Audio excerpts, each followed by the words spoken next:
आप सभी को जय मसीह की स्ट्रॉन्ग टावर चैनल में आप सबों का स्वागत है। प्रियो, अगर आप लोगों को मेरे वीडियोस अच्छे लगते हैं तो आप लोग इस वीडियो को लाइक कीजिए, शेयर कीजिए और इस चैनल को सब्सक्राइब कीजिए ताकि परमेश्वर पिता की महिमा हो।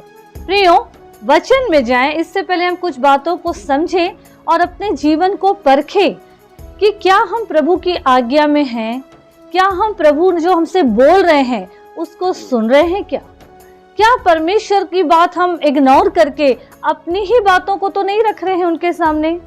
अगर ऐसा है तो हम मूसा और हारून की तरह ना बने जिन्होंने परमेश्वर पिता की आज्ञा का उल्लंघन किया और दंड को उठाए।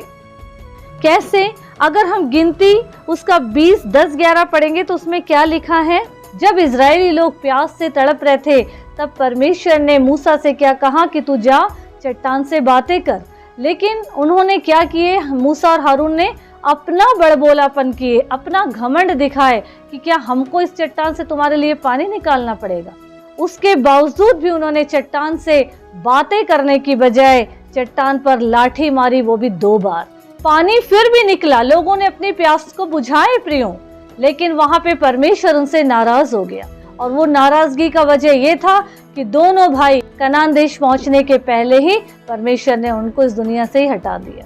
लेकिन अगर हम यहोशू की ओर रुख करें, अगर हम यहोशू की पुस्तक पढ़े तो यहोशू ने परमेश्वर की आज्ञा को माना और वो आखिरी तक प्रभु के प्रति वफादार रहा। प्रियो, यहाँ पे अगर हम देखें यहोशू 10 उसका 12-13 अगर हम पढ़ेंगे तो वहां पे भी क्या लिखा है कि जब एमोरियों को इजरायलियों के वश में परमेश्वर ने कर दिया, उस दिन यहोशू ने यहोवा से इजरायलियों के देखते इस प्रकार कहा कि हे सूर्य तू गिबोन पर और हे चंद्रमा तू अय्यालोन की तराई के ऊपर थमा रहे। और सूरज और चंद्रमा तब तक रुके रहे जब तक उन्होंने अपने शत्रुओं से पलटा नहीं ले लिया।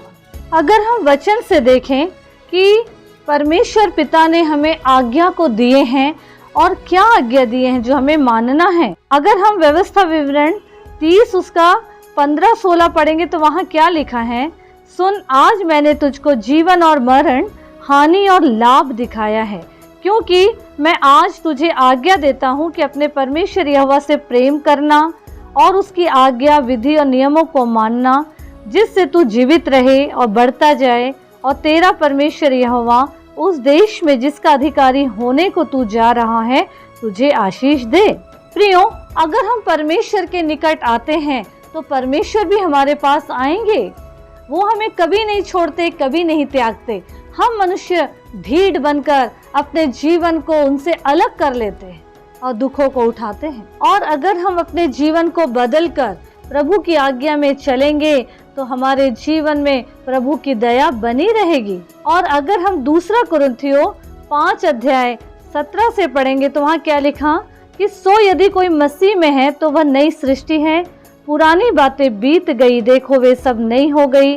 और सब बातें परमेश्वर की ओर से है जिसने मसीह के द्वारा अपने साथ हमारा मेल मिलाप कर लिया और मेल मिलाप की सेवा हमें सौंप दी। अर्थात परमेश्वर ने मसीह में होकर अपने साथ संसार का मेल मिलाप कर लिया और उनके अपराधों का दोष उन पर नहीं लगाया और उसने मेल मिलाप का वचन हमें सौंप दिया है। सो हम मसीह के राजदूत हैं। मानो परमेश्वर हमारे द्वारा समझाता है, हम मसीह की ओर से निवेदन करते हैं कि परमेश्वर के साथ मेल मिलाप कर लो।